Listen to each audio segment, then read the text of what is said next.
What have I done? Right, so this video is going to be about the broken number plate. The air filters are back to normal, the carbs are back to normal, got rid of the pod filters, and the preparation for the little race that I'm doing. So first of all, the air filters. The standard air box is back on. I tried and failed with the pod filters. In the last video I said I was happy with it and it was working well. After riding it again and again and again, it wasn't quite right. The top end, knocking, pinging, rattle.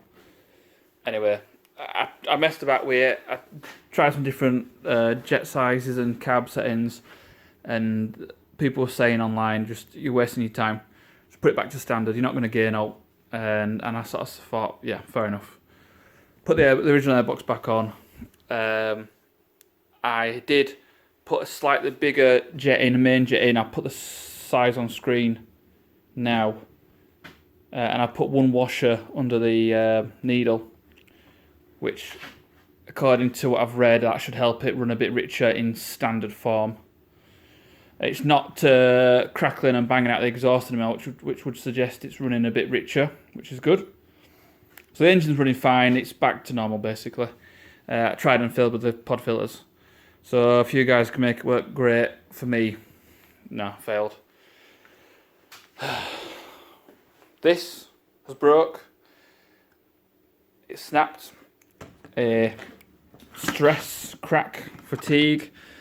This is a 3D printed item that I designed and printed myself.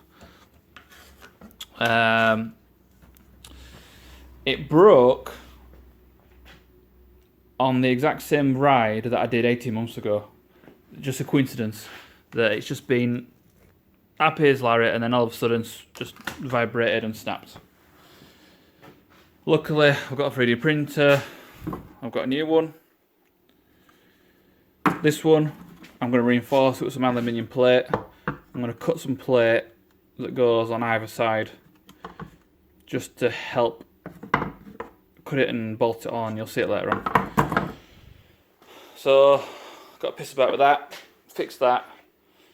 And then preparation for this race that's like 5 days away, or less, 4 days away, 3 days away. Can't count. I've still got to... What have I got to do? I've got I'll backtrack a little bit. I fell off. Put these tyres on. Part ones. Took out for a ride. Took off the scrambler style tyres. Took them off. Put these on with some Dunlop Arrow Max. Took it out. Low-sided. Round about 15-20 mile an hour. Low-sided. The bike did pretty well to survive. Tiny scratch on the fork. I bent the brake lever, destroyed the end cap. Bent the brake lever, slightly bent the peg, which is still a bit bent, and I smashed the casing, and then also destroyed the points for the ignition system.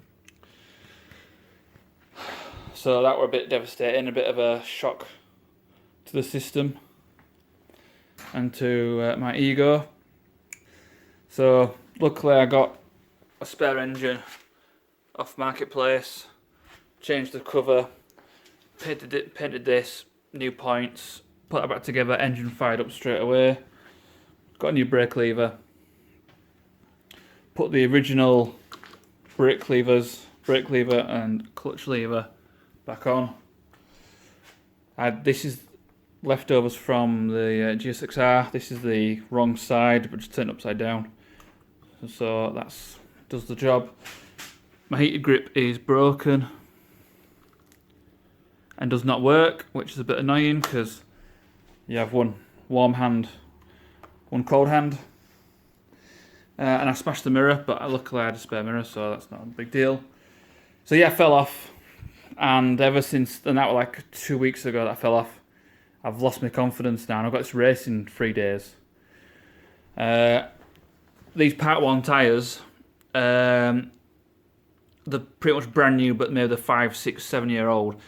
They've never been sort of scrubbed in, so I think I've leaned it right over, and yeah, basically just being an idiot.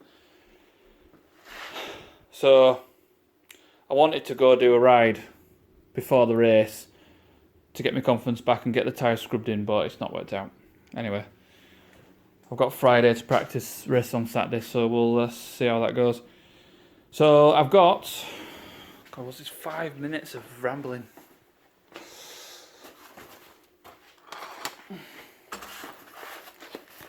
A crash bar, which I'm not fitting today, but that needs to go on.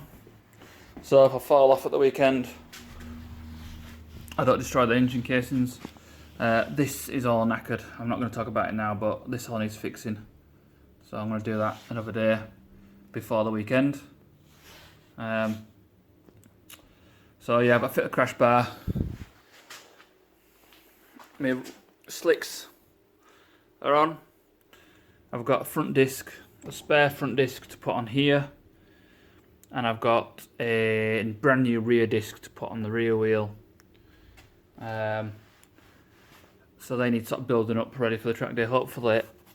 And I've also gone and bought some tyre warmers, but the forecast is rain, so I probably won't even be able to use these, which means I might have to use these in the rain, which are already scare me to death. So I could, on the day, buy rain tyres and have those changed, but it's just more and more expense. But anyway, right, 7 minutes of rambling. I don't know if you're still watching, but I'm going to magically change this. So I'm going to click my fingers and that'll be all fixed. And then we'll take it from there. So let's give this a go.